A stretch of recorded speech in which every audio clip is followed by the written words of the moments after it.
Swastiastu. Terima kasih. Bro, hari ini kita masuk hari kedua penciptaan ya, pertama ya, Yom Echad. Kemarin Yom Echad, sekarang Yom Seni, hari kedua. Ibu Nerliana akan membacakan 2 Petrus 3 ayat 1 sampai 10.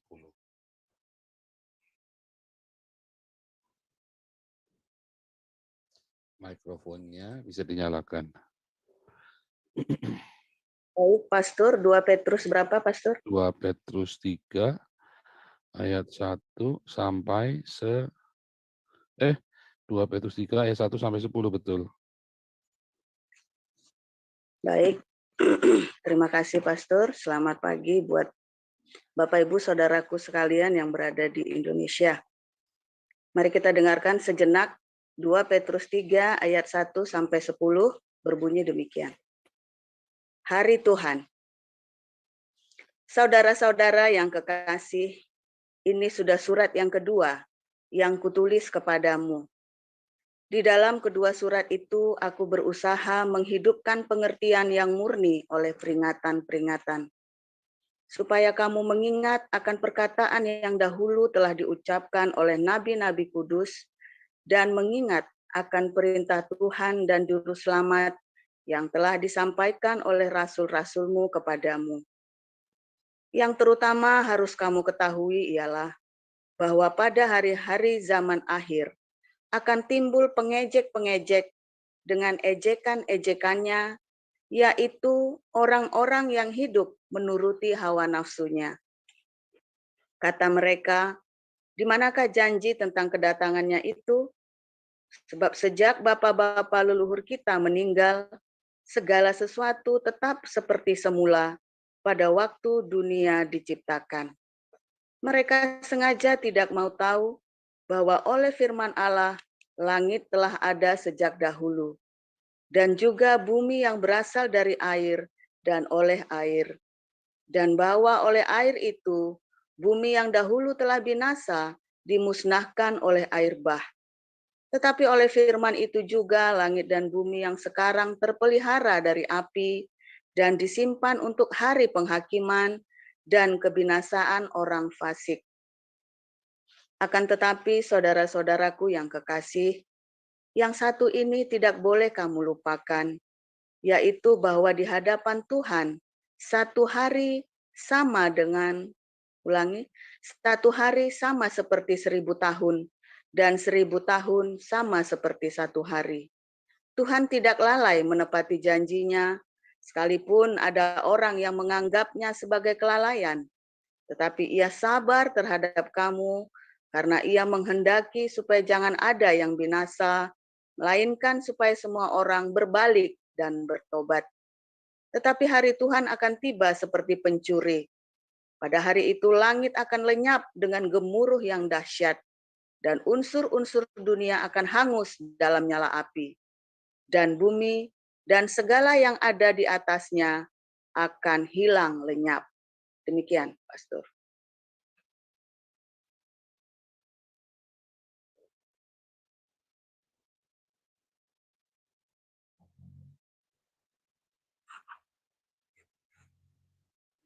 Ya, Mazmur 90 ayat 4, Ibu Ana. Mazmur 90 ayat yang keempat. Sebab di matamu 1000 tahun sama seperti hari kemarin, apabila berlalu atau seperti suatu giliran jaga di waktu malam. Ya, 1 hari sama dengan 1000 tahun. Orang Yahudi itu kalau menghitung 1 hari itu berdasarkan matahari terbit sampai matahari terbenam. Ya, matahari 1 Yom. Ini kan kalau kemarin penciptaan hari pertama Yom Echad, kemudian Yom Seni hari ini, penciptaan hari kedua Yom Seni, atau kalau dalam bahasa di Septuaginta disebut Proi Hemera Deuteros. Hemera juga sama. Bagi orang Romawi yang namanya Hemera itu juga dari matahari terbit sampai matahari terbenam. Ya, jadi Yom Seni atau Proi Hemera Deuteros. Nah, sekarang masalahnya kalau tidak ada matahari, nah hitungnya gimana tuh? Ya kan? Kan nggak ada matahari. Jadi satu hari bagi Tuhan itu 1000 hari, 1000 tahun gitu, bagi manusia. Nah masalahnya nggak ada mataharinya, lagi hitung yomnya gimana? Mataharinya baru diciptakan hari keempat. Nah saudara, banyak orang meragukan penciptaan itu tidak saintifik, tapi penciptaan itu sangat saintifik ya. Saya bahas sedikit, nanti masalah teknikalnya itu ada di kelas apologetika tentang penciptaan. Jadi kata satu yom itu bukan matahari terbit sebetulnya. Karena di dunia ini, maka kita melihat matahari terbit. Tapi yang namanya yom itu di awalnya adalah ketika terang itu ada dan terang itu berganti dengan kegelapan. Nah, kalau kita buka di dalam ayat yang kemarin penciptaan, kejadian, saya akan membacakan dari kejadian 1 mulai ayat yang ketiga, ya, mulai ayat ketiga. Berfirmanlah Allah, jadilah terang, lalu terang itu jadi. Nah, kan nggak ada matahari kan? Nah, Allah melihat bahwa terang itu baik, lalu dipisahkannya terang itu dari gelap. Nah, itu loh. Ketika Allah memisahkan terang dari gelap, pergantian terang dan gelap itu satu yom. Tetapi waktu itu belum ada matahari, Pak. Iya. Lalu dari mana terang itu? Oh, Allah kan adalah terang. Oh iya, betul. Allah adalah terang. Betul. Tapi ini kita lagi cerita terang secara fisik. Kan tadi kita cerita kemarin kejadian 1 adalah yang jasmani dan yang rohani. Sekarang ini lagi cerita yang jasmani ya. Karena kejadian 1 ayat 2 itu cerita tentang yang jasmania. Ya, daging kita yang jatuh karena kesombongan, tapi kemudian Tuhan pulihkan sehingga terang itu menerangi tubuh kita, menerangi hidup kita. Jadi terang yang mana? Nah, kalau kita ingat ya, kejadian alam semesta ini karena ada teori Big Bang atau apapun namanya, artinya dari nggak ada, dari satu molekul, dari satu proton dengan neutron meledak fusi. Ketika meledak itu terjadilah cahaya. Jadi reaksi fusi itu ya dari yang cuman satu titik tiba-tiba ada dan meledak, dan itulah yang namanya fusi, dan itulah reaksi, itulah Big Bang, dan Big Bang ini menghasilkan cahaya yang lamanya itu sampai miliaran tahun cahaya. Ini lama banget cahayanya. Anda bayangkan kalau ada komet meledak dan jatuh ke bumi, itu nyalanya itu bisa berhari-hari, bisa berbulan-bulan, bisa bertahun-tahun baru mati. Ketika planet-planet itu terjadi dentuman planet-planet pun itu bisa lama. Seperti matahari kan akibat dari pecahan dentuman dari Big Bang itu, dan usianya jutaan tahun juga, ya. Nah makanya dari mana cahayanya itu? Kita secara fisik saja, ya, yaitu ya dari Big Bang itu, hasil Big Bang itu, makanya ada terang. Ketika Tuhan berkata, jadilah terang, dung, meledak, jadi terang. Tapi kan itu asalnya dari kegelapan. Kejadian 1 ayat 2, kegelapan semuanya. Dan violence. Kenapa violence kemarin?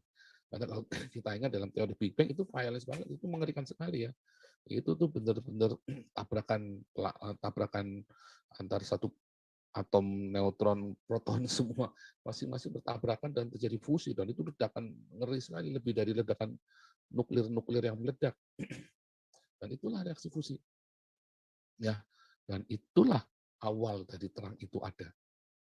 Yang secara fisika. Itu terang itu ada. Jadi berapa tahun? Apakah satu hari 24 jam, hitungan 24 jam? Satu hari 24 jam itu baru dihitung oleh anaknya Darwin, Robert Darwin. Jadi bapaknya Charles Darwin, anaknya itu yang menghitung satu hari 24 jam. Itu baru dihitung.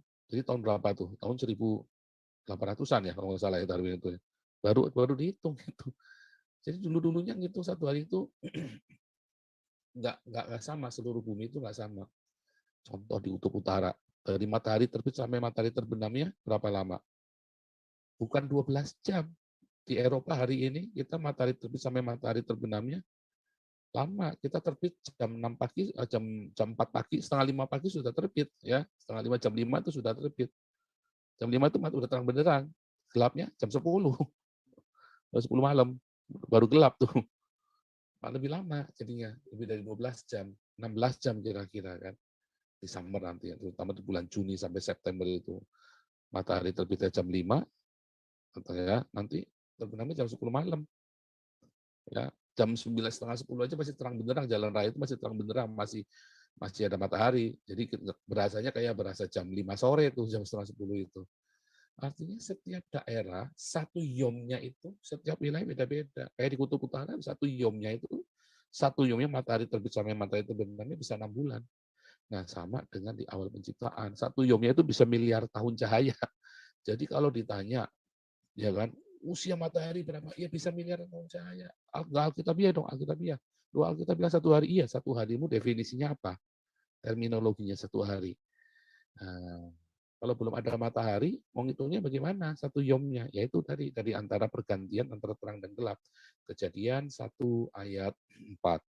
Ya. Dan Allah melihat bahwa terang itu baik, lalu dipisahkannya terang itu dari gelap. Ayat 5, dan Allah menamai terang itu siang dan gelap itu malam. Jadilah petang dan jadilah pagi. Itulah hari pertama, Yom Echad. Sekarang kita masuk dalam Yom Seni, hari kedua. Berfirmanlah Allah, jadilah cakrawala di tengah segala air untuk memisahkan air dari air. Maka Allah menjadikan cakrawala itu dan ia memisahkan air yang ada di bawah cakrawala itu dari air yang ada di atasnya. Dan jadilah demikian. Yehi wa yehi. Jadi maka terjadilah. Lalu Allah menamai cakrawala itu langit. Jadilah petang dan jadilah pagi. Itulah Yom Seni, hari kedua. Berfirmanlah Allah, hendaklah segala air yang di bawah langit berkumpul pada satu tempat, sehingga kelihatan yang kering. Dan jadilah demikian. Lalu Allah menamai yang kering itu darat, dan kumpulan air itu dinamainya laut. Allah melihat bahwa semuanya itu baik.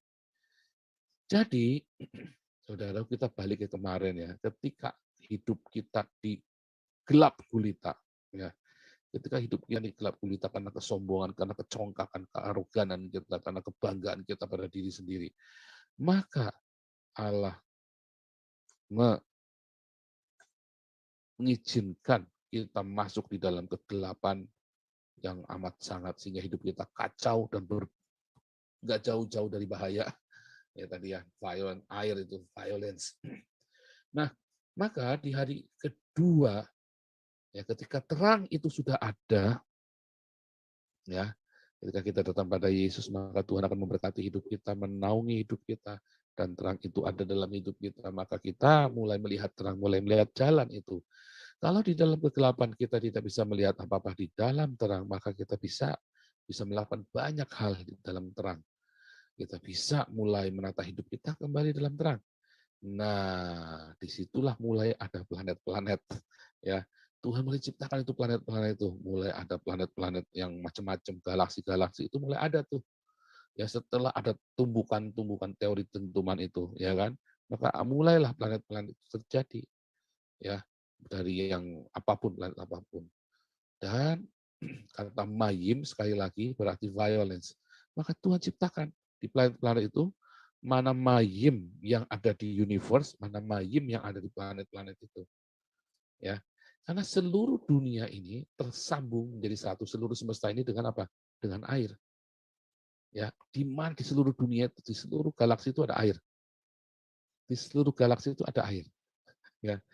Selalu ada air. Hanya air itu itulah ajaib ya. Ternyata planet-planet itu hampir semua planet itu ada air, hanya masalahnya banyak atau sedikit.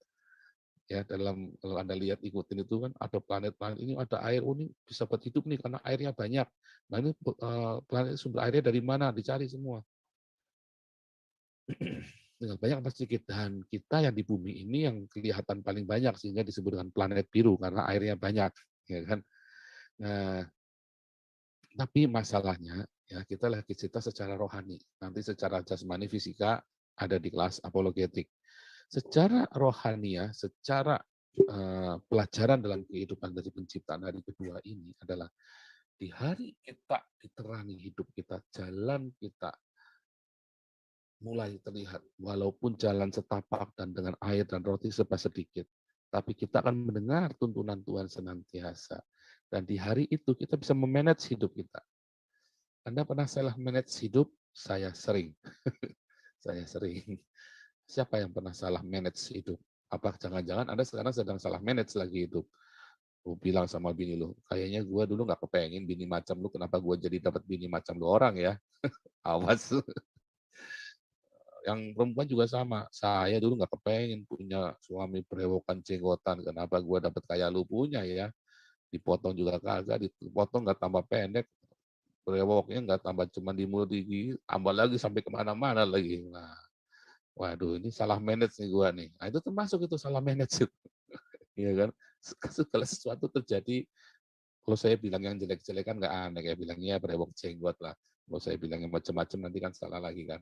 Penistaan agama nanti, penistaan hate speech. Berapa banyak Anda salah manage sehingga ketemunya istrinya macam begitu, suaminya macam begitu, ya. Dan Anda salah manage, ya kan? Ya heran, gue heran kenapa dulu gue suka sama lu ya. Iya kejeblos nih, bulan promosi nih. Ya, kita nggak ngerti, salah manage. Ya, kenapa lah? Kenapa dulu suka? Ya kan? Karena kamu tidak bisa memanage hawa nafsumu. Simpel sekali. Karena kamu tidak bisa memanage hawa nafsumu. Kebelet, gatel, udah. Simpel kan? Nah, makanya kenapa ya bisa menikah dengan beda agama? Kenapa saya bisa menikah? Ya, ya asal jangan sampai lu pikir itu perempuan ya kan atau laki-laki ternyata kita satu jenis nih. Wah, ya repot itu bukan salah manage lagi itu. Itu sudah nggak tahu udah apa namanya. Hati-hati hidupmu bisa salah manage. Berapa banyak orang yang sampai nggak bisa mengatur keuangannya sehingga babak belur. Ada cicil ini, cicil itu, cicil, cangkul yang dalam menanam kredit di kebun kita. Oke, dicangkul terus, yang dalam habis buka tutup lubang, cangkul lagi, ya kan? Kalau nanti istrimu mengeluh, papi, aduh gimana nih tetangga baru punya TV baru, TV kita masih 50 inch, tetangga sudah punya 100 inch. Tenang sayang, kita akan cari utangan lagi. Nah, terus, papi itu beli mobil nih, mobilnya apa? Mobilnya pakai Innova baru, mobil kita cuma Daihatsu Trungtung. Tenang sayang, kita cari utangan lagi. Besok datang lagi, papi, itu tiap hari itu tiap tahun ke luar negeri ke Israel, papi. Kita tuh belum pernah ke Israel. Kita perginya cuma ke Jombang terus bosan, papi. Oke, tenang sayang, kita cari utangan lagi. Haleluya, Tuhan buat mujizat, utangan akan terjadi. Itu salah manage. Nah, hati-hati tuh. Jangan bilang mujizat kalau saudara utang itu bukan mujizat itu. Hati-hati ya, hati-hati. Kami pernah mengalaminya. Kami mengalaminya sampai Tuhan ajari istri saya lebih beriman dari saya. Kalau nggak ada duit, nggak usah makan kita hari ini. Kita percaya sama Tuhan. Kalau Tuhan mau kirim, Tuhan kirim. Kalau nggak, kita nggak usah makan hari ini, kita puasa. Tapi kita punya anak, saya bilang begitu kan. Oh, istri saya ngotot, nggak mau, pokoknya kita puasa hari ini. Tiba-tiba Tuhan kirim ayam goreng. Haleluya. Istri saya lebih beriman dari saya. Lewati masa-masa itu saya sungguh-sungguh saya setahun saya ngalamin itu. 1 tahun. Kenapa cuma 1 tahun? Oh, Pak Paul 1 tahun, saya 10 tahun. Salahmu sendiri. Kamu setiap kali udah pengen aduh utang ya, kamu sendiri. Saya 1 tahun diajar. Istri saya ngotot, kita dulu berantem karena kita masalah macam-macam. Sekarang berantemnya gara-gara tidak boleh utang. Kita mau percaya sama Tuhan. Jantenaris. Iman begitu nggak ada lawan pokoknya. Dan saya bersyukur istri saya punya iman seperti itu. Coba bayangin kalau saya yang punya iman seperti itu. Sebentar istri bilang, iman mah iman. Tapi kan gue sudah sebulan nggak ke salon. Nah, pusing loh. Untung istri saya yang punya iman seperti itu, ya kan. Nah, salah manage. Salah manage. Ya semua salah manage. Itulah akibat dari kesombongan. Banyak akibat kesombongan. Nanti gampang kita atur. Gampang. Gampang. Saya dulu berpikir, gampang. Punya iman nanti. Iman saya besar nanti. Oh, jangan sembarangan. Kalau hidupmu tidak kalau kamu gagal manage hidupmu, ya, kamu gagal untuk sukses. Kalau kamu gagal manage hidupmu, serampangan. Hati-hati. Hati-hati. Siapa pernah salah manage? Saya sering. Nah, Anda bagaimana? Oh, nggak pernah Pak, kami semua tidak pernah ngaku maksudnya kan. Tapi pada kenyataannya salah manage. Ya kan, wah saya sudah 50 tahun belum kawin-kawin Pak. Nah itu juga salah manage. Kamu pengen kawin tapi nggak kawin-kawin. Jangan-jangan kamu idamannya idamanmu soalnya artis Hollywood, ya repot. Ya kan? Bukan masalah saya nggak menghina kamu jelek, enggak, bukan. Mungkin, tapi masalahnya kamu sendiri tinggalnya di Jombang, terus kamu ngimpi pengen punya istri artis Hollywood, terus kamu berdoa, dalam nama Yesus Jehovah Jireh, Tuhan sediakan bagiku artis Hollywood. Saya nggak tahu imanmu seberapa besar gitu ya, tapi kamu tinggal di Jombang terus. Yuk ke Jakarta, moh di Jombang aja enak. Yuk ke Jakarta, moh ke Jakarta saja nggak mau, bisa pergi aja nggak mau, di Jombang terus. Mau mintanya artis Hollywood. Tiap hari saudara pandang itu fotonya satu-satu artis-artis Hollywood. Pilih, enggak yang ini, pasti yang ini. Tiba-tiba ini, waduh, tiba-tiba kawin. Ah, bukan kehendak Tuhan, yang ini. Tiba-tiba kawin, duet, waduh. Oh yang ini, tiba-tiba duet, wah homo, waduh repot pokoknya. Wah, pusing. Saudara cuma tebak kancing tiap hari. Iman itu harus ada tindakannya. Dan iman itu realistis. Iman itu realistis. Serius. Iman itu realistis. Karena iman itu dihasilkan dari rema. Bukan ujuk-ujuk. Itu salah. Siapa yang ingin punya Alphard, angkat tanganmu. Mulai sekarang setiap lihat Alphard, pegang Alphardnya itu. Wah, hati-hati kalau kamu ketemunya saya zaman dulu, kamu pegang-pegang mobil saya bisa tak sambit itu. Jangan pegang. Saya sambit itu. Saya nggak seneng mobil saya dipegang-pegang. Enggak ya, bercanda. Bercanda tuh maksudnya. Banyak orang di Bombastis begitu, pegang, BMW-nya orang dipegang. Oh, lagi dipegang, terus lagi saudara pegang-pegang. Terus tiba-tiba kacanya dibuka, kamu dikasih duit 1.000 perak. Ini mas, dikira mau ngemis. Lagi pegang-pegang mobil dengan iman dikasih 1.000 perak. Nyaho dah. Hati-hati. Iman itu nggak ujuk-ujuk begitu. Iman itu datang dari pendengaran. Pendengaran dari rema. Remanya dari mana? Dari baca firman. Ya, nggak bisa ujuk-ujuk. Nggak ada. Ujuk-ujuk saudara tinggalnya di Jombang. Saya mau sama Jennifer Lopez. Nggak bisa. Nggak begitu cara kerja iman.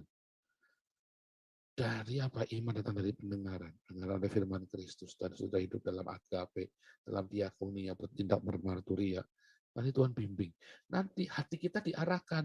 Mengapa Tuhan Yesus berkata, kalau engkau tinggal di dalam agapeku dan rema tinggal di dalam kamu, maka minta apa saja akan yang kamu kehendaki. Apa saja yang kamu kehendaki.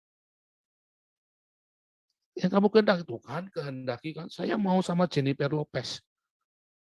Iya, nanti kamu bukan sama Jennifer Lopez, kamu sama Jennifer Lopez kamu nanti. Serius kamu. Ngawur kamu imannya. Iman itu, kamu harus tinggal dulu dalam agape. Harus dalam agape. Kalau sudah hidup dalam agape, kamu harus tinggal dulu dengan rema Kristus. Sudah dua-duanya jalan, jadilah iman. Lalu minta apa saja yang dikehendaki hatimu. Karena kehendak hatimu saat itu akan dirubah sama Tuhan. Jadi nggak ngawang-ngawang, nggak ujuk-ujuk. Minta Alphard. Nggak ujuk-ujuk begitu. Jangan-jangan kamu yang lagi punya Innova pun dijual. Kamu yang lagi punya Mercy pun dijual. Nah, ternyata Tuhan suruh jual malah, bukan suruh beli lainnya. Suruh jual, suruh bagi ke orang miskin. Oh, hatimu dirubah. Oh, ternyata Tuhan jodoh saya bukan Jennifer Lopez, tapi Jennifer Patiasina. Misalnya ternyata, oh tetangga. Kita nggak tahu. Imanmu itu diarahkan ketika kamu hidup di dalam agape, kamu hidup di dalam rema, maka hatimu akan dirubah, metanoia dirubah. Dan kamu punya pikiran Kristus, hati Kristus. Ya, Filipi katakan, hendaklah engkau mengenakan pikiran dan perasaan Kristus. Saat itu, Tuhan percayakan sabda ini. Apapun yang kau kehendaki di dalam hatimu, akan dikabulkan. Nggak ujuk-ujuk. Nggak ujuk-ujuk. Saya dulu ujuk-ujuk. Asalnya dari situ. Ya, oh, Tuhan akan buka jalan. Pasti nanti kreditnya tembus. Mujizat terjadi. Terus sikat, kasih dikit, gampang caranya. Datangi sama account manajernya, kredit account-nya, kredit manajernya, kasih saja. Mas, 7,5%, Mas. Yang paham jangan katakan amin. Hati-hati loh. Tembus, cangkul yang dalam, menanam kredit di kebun kita, habis kita. Jangan, hati-hati. Saya masuk di dalam jebakan-jebakan iman yang instan. Nggak bisa, harus tinggal di agape dulu, diakonia, marturia, dua-duanya sejalan, maka ada rema itu terjadi dalam hidupmu, iman keluar karena ada metanoia. Dan ketika imanmu berteriak sesuai dengan metanoia yang sudah dirubah oleh Kristus. Kemarin ya, cerita tentang metanoia. Mentalmu sudah dirubah. Ya, bukan pecundang lagi, mentalmu bukan penakut lagi, mentalmu benar-benar bukan orang yang minta-minta, mentalmu bukan orang yang selalu kalah terus, mentalmu benar-benar orang yang dirubah sama sekali. Jadi yang baru, itulah iman. Haleluya. Sehingga saat itu terjadi, seluruh masalah-masalahmu bisa di-manage dengan baik. Dari situ asalnya. Ada terang, kita melihat jalan setapak, kita bisa kerja. Di-manage dengan pikiran kita tenang, hati kita tenang. Karena kita tahu Tuhan beserta. Dan setiap kali kita jalan, tiba-tiba kita tahu apa yang harus dilakukan. Kita mulai atur tuh. Ya, wah ini masalah, wah dulu masalah tumbak terjadi satu. Sampai kita bingung, masalahnya banyak sekali ya. Kalau ditanya, siapa punya masalah? Saudara-saudara yang punya masalah, angkat tangan. Angkat tangan kananmu, tangan kiri taruh di dadamu. Saya tangan kanan, tangan kiri di hati saya, di dada saya. Sekarang saudara mulai sebutkan masalahmu kepada Tuhan. Terus saya bilang, Pak Pendeta, saya kalau cerita masalah saya kepada Tuhan dari Sabang sampai Merauke itu bisa 10 kali bolak-balik belum selesai saya cerita tuh. Saya berenang dari Sabang sampai Merauke 10 kali bolak-balik. Itu saya cerita belum selesai tuh masalahnya. Kenapa saking ruwetnya? Saking ruwetnya mau cerita dari mana? Bingung. Tetapi begitu hidup itu menerangi, ketika Roh Kudus menerangi hidup, mau melihat jalan setapak, tiba-tiba sudah tahu, lah masalah ini ikut sana, yang ini ikut sini, yang ini masalah ini ya bisa buat menyelesaikan yang sana. Di manage. Violence, mayim yang di atas, mayim yang di bawah, mayim kumpul jadi satu, yang daratan yang kering, daratan tempatnya mayim berkumpul yang namanya laut. Saudara manage semua itu masalah-masalah dalam hidupmu. Clear banget, jelas banget. Enak ya, nggak ujuk-ujuk. Ya, jalan Tuhan itu nggak ujuk-ujuk. Itu semua jalan sesuai dengan hukum alam, sesuai dengan aturan-aturan yang berlaku. Namun dengan hikmat dari Tuhan, dia atur satu-satu di manage semua masalah-masalah. Ternyata masalah-masalahmu yang terjadi, ya tidak semuanya masalah. Semua ketakutanmu, ternyata tidak semuanya terjadi. Masalahmu yang satu, ternyata bisa menjawab masalahmu yang lain. Masalahmu yang semua itu ternyata selesai hanya ketika engkau merendahkan hatimu saja. Datangi orang yang satu-satu dengan kerendahan hati. Karena kemarin kamu nantang-nantang sih. Lagu sih, udah salah lu. Nggak utang, nggak bayar, galakan lu daripada dia. Nah, misalnya. Ya kan, udah salah, bukannya ngaku salah, bilang minta maaf, malah nantang berkelahi. Nah ya jangan, malah pamer-pamer backingan segala macam. Oh ya orang jengkel. Mungkin dia nggak punya backingan, tapi kan dia di dalam hati nyimpan. Ya udah diam aja lu, awas jatuh kamu kok sikat. Oh. Bener jatuh.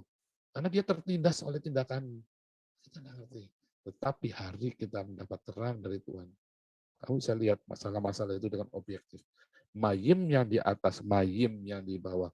Mayim dikumpulkan jadi satu, dan yang dataran kering dinamakan daratan. Karena kan bisa manage semuanya.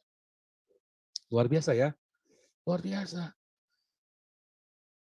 Kok apa tahu ya, saya ngalamin, saya tahu. Saya di gudangnya masalah dulu, tahu.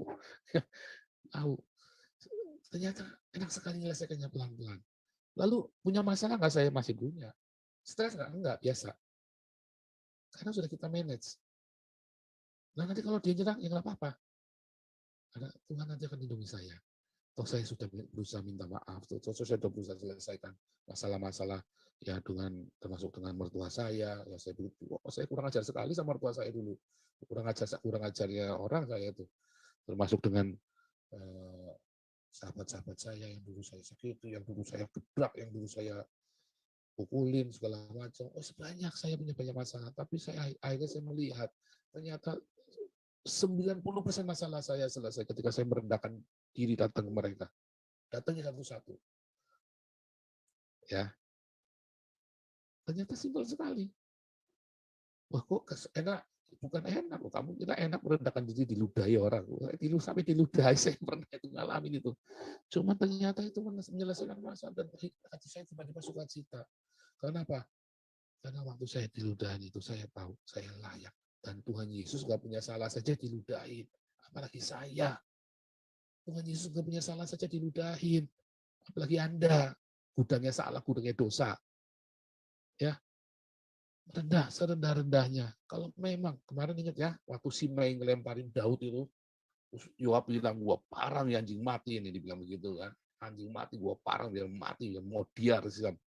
Tapi Daud bilang apa? Jangan. Kalau Tuhan suruh dia, jadi raja direndahkan. Akhirnya kamu dapat promosi dari Tuhan.